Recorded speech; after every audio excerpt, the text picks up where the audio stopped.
बच्चों, CA inter group 1 की तैयारी करने के लिए 90 डेज का पीरियड बहुत सफिशिएंट है। अगर आप प्रॉपर तरीके से काम करते हैं तो 90 दिन में आप अपना पूरा कोर्स कंप्लीट कर सकते हैं।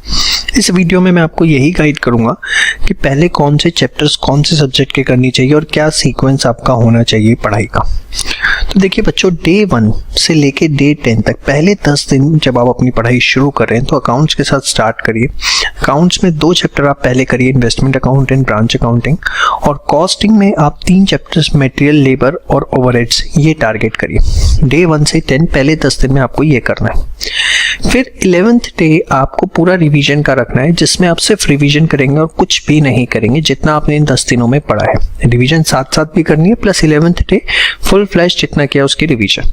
और देखिए, जब आप लोग ये चैप्टर्स कर रहे हैं तो चैप्टर में क्या करना है, नोट्स प्लस आईसीए मॉड्यूल के क्वेश्चन, और जब चैप्टर खत्म हो जाए तो उस चैप्टर के नीचे जो आपको सेल्फ असेसमेंट टेस्ट दे रखा है हमने, वो जरूर करना है, ताकि आपको ये समझ में आए कि आपने चैप्टर कितनी कंसंट्रेशन के साथ किया है। देखिए, सेल्फ असेसमेंट टेस्ट क्या है, पूरे चैप्टर का हमने एक टेस्ट पेपर बनाया हुआ है, उसके नीचे सजेस्टेड भी दे रखे हैं। आपने इन्वेस्टमेंट अकाउंट किया, आपने उसका टेस्ट पेपर अटेम्प्ट किया, सजेस्टेड से चेक किया आपके क्या मार्क्स आ रहे हैं। If it is above 75% it's okay, if it's below that मतलब आपने चैप्टर कहीं ना कहीं ध्यान से नहीं पढ़ा। फिर डे 12 से लेके 21 तक अकाउंट्स में सिंगल एंट्री, जिसको इनकम्प्लीट रिकॉर्ड्स के नाम से जानते हैं, कैश फ्लो स्टेटमेंट बहुत हद तक क्लास 12 का, प्रॉफिट प्रायर टू इनकॉर्पोरेशन मुश्किल से 2 घंटे का chapter, bonus issue, right issue दोनों 1-1 घंटे के चैप्टर। तो देखने में बड़ा लग सकता है लेकिन है कुछ भी नहीं है। कॉस्टिंग के अंदर एक्टिविटी बेस्ड कॉस्टिंग मुश्किल से 2 घंटे का चैप्टर है, मार्जिनल कॉस्टिंग 3 से 4 घंटे का चैप्टर, और उसके बाद ऑपरेटिंग कॉस्टिंग। तो देखने में बड़ा लग रहा है 12 to 21 चैप्टर्स के नाम ज़्यादा है, कंटेंट वाइज ये उससे कम है। फिर 22nd डे आपको जो है वो रिवीजन करनी है। फिर अगेन यहाँ पर मैं बताना चाहूँगा सेल्फ असेसमेंट टेस्ट जरूर करिएगा साथ साथ, वो बहुत ज़रूरी है। फिर डे 23 से लेके 32 तक इनकम टैक्स आप शुरू कर देंगे, क्योंकि अकाउंट्स का और कॉस्टिंग का कुछ सिलेबस अब आपका हो चुका है, उसमें आप सेटल डाउन हो चुके होंगे। बेसिक्स करेंगे सबसे पहले, फिर सैलरी और हाउस प्रॉपर्टी। अकाउंट्स में departmental redemption of preference share, अब ये बहुत हल्का है, मतलब ये दोनों चैप्टर्स आप हाफ डे में कर सकते हो या मैक्सिमम 1 दिन के अंदर। कॉस्टिंग में process costing, joint and by. देखिए, कॉम्बिनेशन ऐसा बनाया कि जैसा भी इंकम टैक्स शुरू हुआ, एक नई चीज़ शुरू हुई, तो यहाँ पे हमने दोनों चीज़ें लाइट कर दी। तो ये आपको नहीं पता होता कौन सा चैप्टर भारी है कौन सा हल्का है, तो इसलिए आपको एक गाइडलाइन वीडियो दी जा रही है।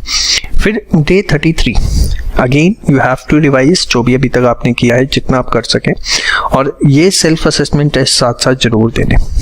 फिर इनकम टैक्स में PGBP, CG, other sources day 34 से 43। अकाउंट्स में 4 AS 1, 2, 3, 10। अब ये 4 AS मिला के आपका मुश्किल से हाफ डे लगेगा, और कॉस्टिंग में बजट मुश्किल से हाफ डे। तो ये 1 डे का ही काम है वैसे तो, मेन तो आपका सारा टाइम इसमें लगेगा, लगभग 4 दिन पीजीबीपी में लग जाएंगे, 3 दिन सीजी में, 1 दिन अदर सोर्स में, ठीक है। तो इस तरीके से आपका टाइम लगेगा। 44 डे फिर रिवीजन, फिर 45 से 54 अकाउंट्स में redemption of debenture, insurance, costing में standard cost accounting system and contract costing, tax में सेट ऑफ क्लबिंग डिडक्शंस और रेजिडेंशियल स्टेटस, ठीक है। फिर 55 डे आपको रिवीजन करनी है, और ये टारगेट आपका हो सकता है 1 आध दिन पहले ही खत्म हो जाए, क्योंकि इसमें कुछ भी नहीं है। ये फिर जो आपके पास टाइम बचे उसमें रिवीजन करिए, ये नहीं है कि भैया आराम से रिलैक्स हो गए। फिर 56 से 65 AS 11, 12, 13, 16। टैक्स में जीएसटी चैप्टर 1 से लेके 6 तक, 6 चैप्टर इनपुट टैक्स क्रेडिट है आपका, मतलब इनपुट टैक्स क्रेडिट तक आपको जीएसटी पूरा करना है और बड़े आसानी से आपका हो पाएगा। अकाउंट्स का टारगेट तो 1 दिन का है, मेन सारा आपको जीएसटी पे फोकस रहेगा। फिर अगेन 66 डे जो होगा वो आपका रिवीजन का डे होगा। 67 से 76 बिजनेस लॉ आपको पूरा करना है, बैलेंस ऑफ जीएसटी जो कि मुश्किल से 1 दिन का काम होगा। लॉ में कंपनी एक्ट में चैप्टर 2, 3 और 4 आपको करना है। फिर 77 डे आपको रिवाइज करना है। फिर 78 से 87 कंपनी एक्ट आपको करना है चैप्टर 5 से लेके 10 तक। 3 दिन फिर भी बचेंगे, 3 डेज ऑफ ग्रेस दिए जैसे नेगोशिएबल इंस्ट्रूमेंट एक्ट में मिलते हैं आपको। इस तरीके से 90 डेज में आप पूरा कोर्स बड़े आसानी से रिवीजन के साथ कर सकते हैं, और उसके बाद आप अपनी प्रॉपर रिवीजन शुरू करिए। लेकिन सिलेबस करने के लिए 90 डेज सफिशिएंट है। अब किसी को लगते हैं 4 महीने, 5 महीने, 6 महीने, तो तो that may be due to inefficiency कि आप पढ़ते हुए ध्यान से नहीं पढ़ रहे, लेकिन टारगेट के हिसाब से इससे ज़्यादा वक्त नहीं लगता।